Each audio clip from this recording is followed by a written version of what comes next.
Hello दोस्तों, welcome to Disha classes. तो अपन पढ़ रहे थे चैप्टर 2 अम्ल क्षारक और लवण, और इसके कर रहे थे अपन क्वेश्चन आंसर। अब देखिए आगे। तो अब अपन बात करते हैं आगे के क्वेश्चन आंसर की। अब इनको ध्यान से पढ़िएगा और समझिएगा, सुनिएगा। यदि आपके परिवार का कोई सदस्य अधिक भोजन करने के कारण अम्लता से पीड़ित है तो आप कौन सा उपचार करेंगे। देखिए, हमारा उदर यानी जो पेट है वो हाइड्रोक्लोरिक अम्ल उत्पन्न करता है। यह उदर को हानि पहुंचाए बिना, देखिए, हाइड्रोक्लोरिक अम्ल उत्पन्न करता है। यह उदर को हानि पहुंचाए बिना भोजन के पाचन में सहायक होता है। ठीक है। अपच की स्थिति में जब कभी कभी खाना नहीं पचता तब क्या होता है, उदर अत्यधिक मात्रा में अम्ल उत्पन्न करता है। भाई खाना कभी नहीं अपच यानी जो कभी नहीं पचता है खाना, ठीक है, तो पेट को ज़्यादा मात्रा में अम्ल उत्पन्न करना होगा ताकि वो खाना पच जाए, जिसके कारण उदर में दर्द एवं जलन का अनुभव होता है। अब ज़्यादा अम्ल उत्पन्न हो गया था, उस अम्ल की वजह से उदर में दर्द और जलन का अनुभव होता है, जिसे अम्लता कहते हैं, एसिडिटी कहते हैं। ठीक है, एसिडिटी यही है। इस दर्द से मुक्त होने के लिए एंटासिड जैसे क्षारकों का उपयोग किया जाता है। ठीक है, एंटासिड यानी एंटा एसिड यानी एंटी एसिड, जो अम्ल की आधिक्य मात्रा को उदासीन करता है। इसके लिए अपन magnesium hydroxide MgOH2, magnesium hydroxide जब अपन लेंगे तो ये क्या पेट में जाएगा और उस अम्ल की मात्रा को उदासीन कर देगा और अपने पेट में अम्ल की मात्रा कम हो जाएगी, और जिससे पेट में जलन और दर्द नहीं होगा। जैसे दुर्बल क्षारक का उपयोग किया जाता है, milk of magnesium MgOH2, magnesium hydroxide. देखिए आगे बात करते हैं। इनो होता नहीं, इनो तो इनो भी वही एंटासिड है। ठीक है, क्षारीय प्रकृति का होता है जो पेट में अम्लता की मात्रा को उदासीन कर देता है। अम्ल तथा क्षारक को परिभाषित कीजिए तथा एक उदाहरण भी दीजिए।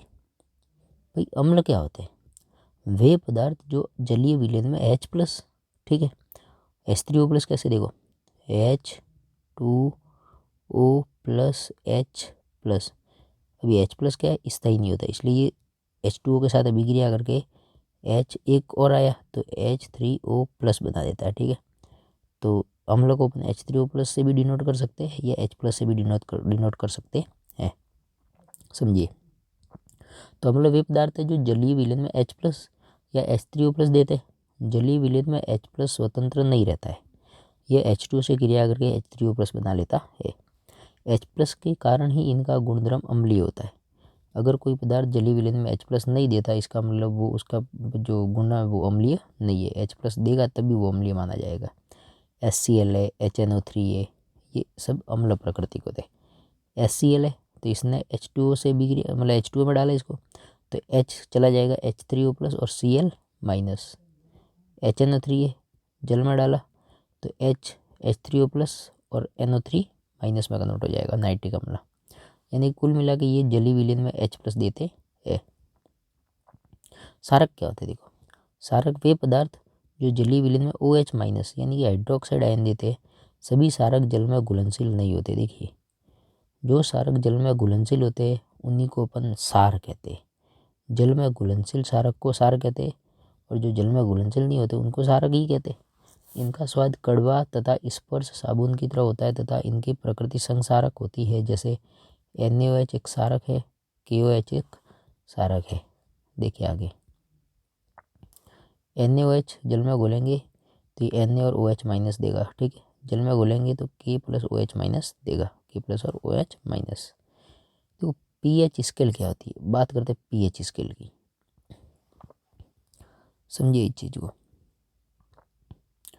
pH स्केल किसे कहते हैं, तो देखिए pH स्केल, इससे किसी विलयन की अम्लीय या क्षारकीय प्रकृति किस प्रकार ज्ञात होती है, समझाइए। pH स्केल किसे कहते हैं, इससे किसी विलयन की अम्लीय या क्षारकीय प्रकृति कैसे ज्ञात कर सकते हैं। देखिए, आपका क्वेश्चन ऐसे ही आएगा और आपको आंसर भी इसी तरीके से देना है। pH स्केल पहले लिखना है। किसी विलयन में उपस्थित हाइड्रोजन आयन की सांद्रता ज्ञात करने के लिए एक स्केल विकसित किया गया जिसे pH स्केल कहते हैं। हाइड्रोजन आयन की सांद्रता ज्ञात करने के लिए उस पदार्थ में कितना हाइड्रोजन आयन है, तो एक स्केल विकसित किया गया, उसे pH स्केल कहते हैं। इसमें P एक जर्मन शब्द पुषांश से बना है जिसका अर्थ होता है शक्ति, यानी हाइड्रोजन आयन की शक्ति। अब देखिए ये स्केल है, जैसे ये पूरा स्केल है। तो 0 से 7 और फिर 14। तो जैसे अपन 0 से बढ़ेंगे ऊपर जाते रहेंगे, ठीक है, तो क्या आता है देखिए, समझिए।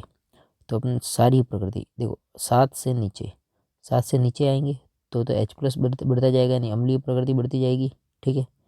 और 7 से ऊपर जाएगा तो क्या होगा, ओ एच माइनस, यानी कि सारी प्रकृति बढ़ती जाएगी। अब देखिए आगे, तो 7 से नीचे 0 से 7 से नीचे 0 बढ़ती हुई अम्लीय प्रवृत्ति, और 7 पे होता है कोई भी विलयन उदासीन, और 7 से अधिक होता है वो क्षारकीय प्रकृति का होता है। इस पीएच स्केल से 0 से 14 तक, यानी अधिक अम्लता से अधिक क्षारीय तक पीएच को ज्ञात कर सकते हैं। साधारणतः पीएच को ऐसी संख्या के रूप में देखते हैं जो किसी विलयन की अम्लता तथा क्षारकीयता को दर्शाता है। हाइड्रोनियम आयन की सांद्रता जितनी अधिक होगी उसका पीएच उतना ही कम होगा। देखिए, मान लो किसी का पीएच 1.1 है और किसी का पीएच 2.5 है।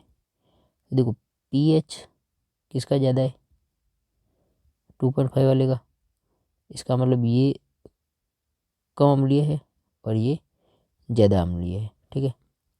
तो जो ज़्यादा अम्लीय होगा, जो आयन की सांद्रता जितनी अधिक होगी उसका पीएच उतना ही कम होगा, ठीक है। यानी अम्लता ज़्यादा तो पीएच का मान कम, जितना पीएच का मान कम उतना ही वो ज़्यादा अम्लीय प्रकृति का होता है। समझिए आगे, किसी भी उदासीन विलयन का पीएच 7 होगा। यदि पीएच स्केल में किसी विलयन का मान 7 से कम है तो वह विलयन अम्लीय विलयन होगा। यदि पीएच का मान 7 से 14 तक बढ़ता है तो विलयन में OH माइनस की सांद्रता में वृद्धि होती है, अर्थात ये सारी प्रवृत्ति को प्रदर्शित करता है। अम्ल एवं क्षारक की शक्ति किस पर निर्भर करती है, प्रबल अम्ल एवं दुर्बल अम्ल, प्रबल एवं दुर्बल क्षारक से अब क्या अभिप्राय है। तो अम्ल एवं क्षारक की शक्ति विलयन में क्रमशः उपस्थित H+, अम्ल की प्रकृति तो H+ पे और क्षारक की प्रकृति OH माइनस पे। जितना ज़्यादा H+ होगा उस विलयन में, अब वो ज़्यादा अम्लीय प्रकृति का होगा। जितना ज़्यादा OH माइनस होगा वो उतना ही ज़्यादा क्षारीय प्रकृति का होगा। देखो, प्रबल एवं दुर्बल अम्ल क्या होते हैं, जलीय विलयन में अधिक मात्रा में, जैसे किसी पदार्थ को जल में घोला और उसने H+ आयन ज़्यादा दिए तो वो प्रबल अम्ल होगा, और अगर H+ आयन कम देता है तो वो दुर्बल अम्ल होगा। तो अधिक मात्रा में H+ आयन उत्पन्न करने वाले अम्ल प्रबल अम्ल कहलाते, जैसे हाइड्रोक्लोरिक अम्ल। और जबकि कम मात्रा में H+ आयन उत्पन्न करने वाले अम्ल दुर्बल अम्ल कहलाते, जैसे एसिटिक अम्ल CH3COOH। तो प्रबल अम्लों का अम्ल अधिक मात्रा में H+ दे रहा है विलयन में, और विलयन में कम मात्रा में H+ दे रहा है तो दुर्बल अम्ल। सार में भी ऐसा ही है, OH देगा सार, तो प्रबल एवं दुर्बल क्षारक। देखो, जलीय विलयन में अधिक मात्रा में OH माइनस आयन देने वाला क्षारक प्रबल क्षारक NaOH KOH, जबकि कम मात्रा में OH माइनस आयन उत्पन्न करने वाले क्षारक दुर्बल क्षारक, जैसे NH4OH CaOH2। अब देखिए, इंपॉर्टेंट है सिरका, समझिए चीज़ों को। सिरके में एसिटिक अम्ल होता है, ठीक है, एस्टर के समान गंधा एसिटिक अम्ल। संतरे में सिट्रिक अम्ल। सिरका एसिटिक अम्ल, देखो एसिटिक, तो SC, और सिरके में भी C, तो सिरका से एसिटिक अम्ल। संतरा में सिट्रिक, संतरा में और र, सिट्रिक में भी और स्ट्रिक र, सिट्रिक। तो देखिए, सिरका एसिटिक, संतरा सिट्रिक, इमली में टार्ट्रिक। कौन सा अम्ल, इमली में टार्ट्रिक, टर्मरिक, ठीक है। अब देखो आगे, टमाटर में ऑक्जेलिक, टमाटर में ऑक्जेलिक अम्ल। खट्टा दूध या दही में लैक्टिक अम्ल, ये तो अपने को पता है, लैक्टोबैसिलस, दूध दही, खट्टा दूध दही, लैक्टोबैसिलस अम्ल। नींबू में देखो, नींबू में सिट्रिक अम्ल। भाई संतरे में सिट्रिक होगा तो नींबू में भी तो सिट्रिक होगा, संतरे का छोटा रूप नींबू होता है। चींटी के डंक में मैथेनोइक अम्ल, और नेटल के डंक में भी मैथेनोइक अम्ल।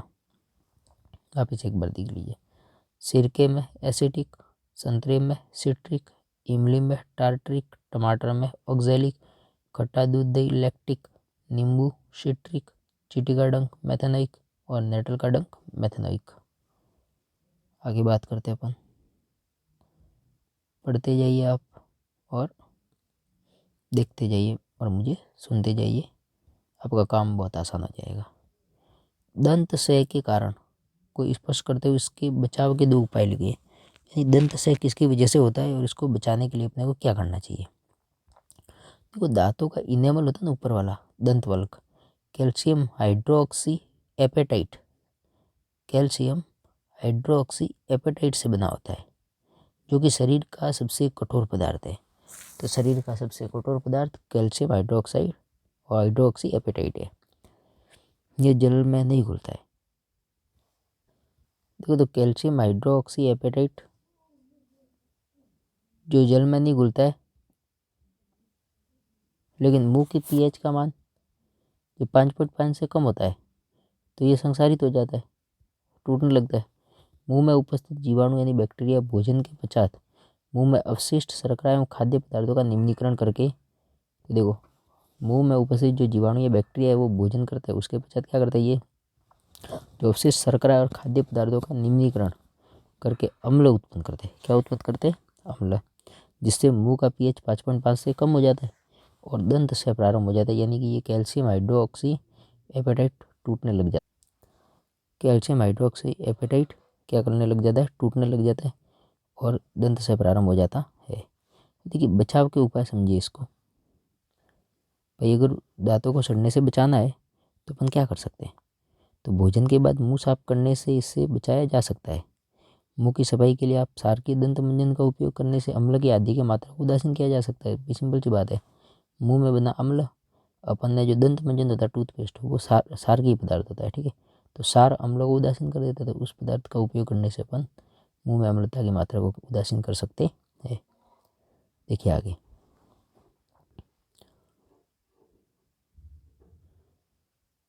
क्लोर सार, ठीक है। ये आप छोटे छोटे क्वेश्चन देख लीजिएगा, ठीक है। अपन जो मेन इंपॉर्टेंट क्वेश्चन है जो बच्चे पढ़ते नहीं है, ठीक है, जिनको छोड़ देते हैं और बिना फालतू कुछ कुछ पढ़ के जाते हैं, तो मैं आपको वही क्वेश्चन बताऊंगा जो आपके मतलब छूट जाते लेकिन एग्ज़ाम में ज़रूर आते। तो ध्यान से सुनिए। क्लोर सार प्रक्रिया किसे कहते हैं? समीकरण सहित समझाइए तथा इससे बने उत्पादों के उपयोग भी लिखिए। क्लोर सार, देखिए सोडियम क्लोराइड के जलीय विलयन से विद्युत प्रवाहित करने पर यह वियोजित होकर सोडियम हाइड्रोक्साइड उत्पन्न करता है। सोडियम क्लोराइड का जलीय विलयन, सोडियम क्लोराइड को घुला जल में, ठीक है, उसमें जब अपन विद्युत प्रवाहित करते हैं तो ये सोडियम हाइड्रोक्साइड उत्पन्न करता है। इस प्रक्रिया को अपन क्लोर सार प्रक्रिया कहते हैं। सोडियम क्लोराइड का बना सार NaOH और क्लोरीन मुक्त होती है, क्योंकि इससे निर्मित उत्पाद क्लोरीन यानी क्लोर तथा सोडियम हाइड्रोक्साइड यानी सोर होता है, सार होता है। देखिए क्लोर यानी क्लोरीन उत्पन्न होती है और सार यानी NaOH। सिंपल सी बात है भाई, जब नमक को जल में घोल के फिर जब अपन उसमें पानी मतलब विद्युत प्रवाहित करते हैं, ठीक है, करंट फ्लो करते हैं, तो सोडियम हाइड्रोक्साइड यानी सार और क्लोरीन गैस Cl2, तो क्लोर और सार, इस अभिक्रिया को क्लोर सार प्रक्रिया कहते हैं। बिल्कुल सिंपल सा है। देखिए क्लोरीन गैस एनोड पर मुक्त होती है एवं हाइड्रोजन गैस कैथोड पर सोडियम हाइड्रोक्साइड विलयन का निर्माण भी होता है। इस प्रक्रिया में उत्पन्न हुए तीनों पदार्थ हाइड्रोजन, क्लोरीन और NaOH के विभिन्न उपयोग है।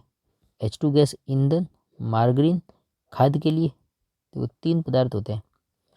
क्लोरीन गैस एनोड पर, कैथोड पर हाइड्रोजन और कैथोड पर सोडियम हाइड्रोक्साइड भी। हाइड्रोजन गैस का प्रयोग क्या किया जाता है? ईंधन के रूप में, मार्गरीन के रूप में, खाद के लिए और NH3 बनाने के लिए। Cl2 गैस जल की स्वच्छता में तथा PVC रोगाणुनाशक, CFC क्लोरोफ्लोरोकार्बन और कीटाणुनाशक बनाने में, और NaOH धातुओं से ग्रीस हटाने के लिए, कृत्रिम फाइबर बनाने के लिए, साबुन तथा मार्जक बनाने के लिए, H2 तथा Cl2 से क्रिया से बना HCl इस्पात की सफाई में, अमोनियम क्लोराइड औषधीय तथा सौंदर्य प्रसाधन में प्रयुक्त होता। NaOH तथा Cl2 की क्रिया से विरंजक चूर्ण बनता है जिसे वस्त्र आदि के विरंजन में सहायक होता है, प्रयुक्त होता है। अब देखिए क्रिस्टलन जल किसे कहते हैं? बिल्कुल सिंपल सा टॉपिक है, सिंपल सा सवाल है और आपके एग्जाम में 100% पूछता है। क्रिस्टलन जल किसे कहते हैं? क्रिस्टलन जल युक्त यौगिकों के 2 उदाहरण दीजिए। ऐसे यौगिक को गर्म करने पर क्या होगा? क्रिस्टलन जल यानी उसके एक सूत्र इकाई में कुछ न कुछ जल के अणु होते हैं। देखिए कि लवण के एक सूत्र इकाई में जल के निश्चित अणुओं की संख्या को क्रिस्टलन जल कहते हैं। जैसे देखो कॉपर सल्फेट का ये है तो .5H2 है, इसमें क्रिस्टलन जल कितना 5, 5 अणु है जल के। किस लिए कॉपर सल्फेट नीला रंग का, नीला रंग का इसलिए होता है क्योंकि ये कॉपर सल्फेट में जल उपस्थित होता। इसको गर्म करने पर इसमें से जो जल के अणु है यानी 5H2O वो निकल जाते हैं बाहर। तो CuSO4.5H2O था पहले, ठीक है। जब इसको गर्म किया अपन ने तो कॉपर सल्फेट .5H2O में से वो 5H2O तो गया, माइनस हो गया, और कॉपर सल्फेट बचा जो कि श्वेत कलर का होता है। इसमें वापस जल मिलाने पर वापस .5H2 आ जाता है और वापस नीले रंग का हो जाता है। तो देखिए इसे गर्म करने पर इसमें जल के अणु निकल जाते तथा ये रंगहीन श्वेत हो जाता है। इसमें जल डालने पर ये पुनः नीले रंग का हो जाता है। ठीक है, जैसे सोडियम कार्बोनेट .10H2 है यानी धोने का सोडा, इसको गर्म करने पर भी इसमें से जल का अणु बाहर निकल जाता है और Na2CO3.10H2O गर्म किया Na2CO3 + 10H2O। देखिए प्लास्टर ऑफ पेरिस सिंपल, इसे किस प्रकार बनाते थे, इसके उपयोग क्या है। प्लास्टर ऑफ पेरिस का रासायनिक सूत्र, इसकी जल के साथ रासायनिक अभिक्रिया लिखिए। कैल्शियम सल्फेट .आधा H2 1/2H2 को प्लास्टर ऑफ पेरिस कहते हैं। जिप्सम को 300, देखो जिप्सम में .2H2 होता है, 2H2, ठीक है। तो जिप्सम को 373 केल्विन गर्म पर ताप पर गर्म करने पर यह जल के अणुओं का त्याग कर जल के अणु उसमें से निकल जाते हैं। कैल्शियम सल्फेट अर्धहाइड्रेट या हेमीहाइड्रेट यानी आधा जल का अणु, कैल्शियम सल्फेट .1/2H2O 1.5 जल का अणु गर्म करने पर वो बाहर निकल जाता है एक क्रिस्टल में से। तो ऐसे बहुत सारे क्रिस्टल में यही अनुपात बाहर निकलता रहता है। इसे प्लास्टर ऑफ पेरिस कहते हैं। इसका उपयोग टूटी हड्डियों को सही जगह पर स्थिर रखने के लिए। प्लास्टर ऑफ पेरिस एक सफ़ेद चूर्ण है जो जल मिलाने पर पुनः जिप्सम बनकर कठोर ठोस पदार्थ बन जाता है। कैल्शियम सल्फेट अर्धहाइड्रेट ये .2H2, ठीक है, डाईहाइड्रेट, इसको मैंने गर्म किया ना तो इसमें से 1.5 अणु तो निकल गया और ये पीछा पीछा ये है आपका plaster of Paris. Plaster of Paris में वापस जब जल मिला तो वापस जिप्सम और कठोर ठोस पदार्थ बन जाता। इसमें जल का केवल आधा अणु क्रिस्टलन के जल के रूप में जुड़ा होता है। इसमें कैल्शियम सल्फेट का 2 इकाई सूत्र जल के अणु के साथ साझेदारी करता है, ठीक है। इसमें जिप्सम में अन्य उपयोग, प्लास्टर ऑफ पेरिस का उपयोग खिलौना बनाने, सजावट का सामान और सतह को चिकना बनाने के लिए भी किया जाता है। देखिए अम्ल और सार में दो अंतर। अम्ल स्वाद में खट्टा, अनील, नीले को लाल, सार स्वाद में तीखे कड़वे, लाल लिटमस को नीला। कैल्शियम सल्फेट अर्धहाइड्रेट को प्लास्टर ऑफ पेरिस क्यों कहा जाता है। तो प्राचीन समय में क्या हुआ था, पेरिस के निकट जिप्सम से बड़ी मात्रा में कैल्शियम सल्फेट अर्धहाइड्रेट का निर्माण किया जाता था। तो प्राचीन समय में पेरिस के निकट क्या होता था, जिप्सम से कैल्शियम सल्फेट अर्धहाइड्रेट का निर्माण किया। इसलिए इसे प्लास्टर ऑफ पेरिस कहते हैं क्योंकि जिप्सम से ये बनाया जाता था कैल्शियम सल्फेट अर्धहाइड्रेट। ये कहाँ बनाया जाता था, पेरिस, ये प्लास्टर बनाया जाता था पेरिस में, इसलिए इसको प्लास्टर ऑफ पेरिस कहते हैं।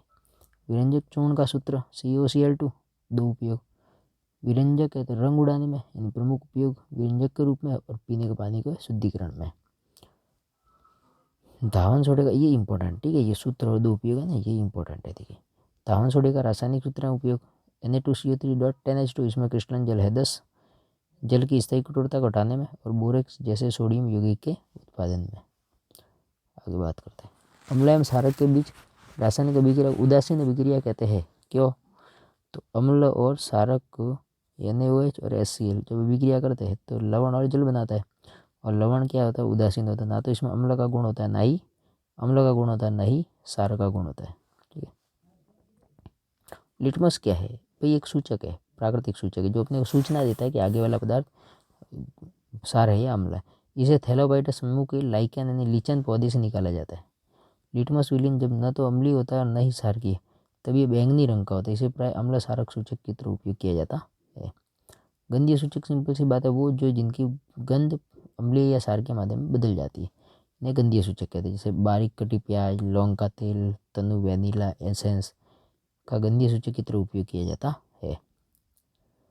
तो आज के लिए इतना ही काफ़ी, ठीक है दोस्तों, क्योंकि फिर वीडियो हो जाएगा बड़ा, और ज़्यादा बड़े वीडियो तो लोग देखना पसंद ही नहीं करते, बोर हो जाते बेचारे, ठीक है। तो इसलिए इतने के लिए थैंक यू, धन्यवाद।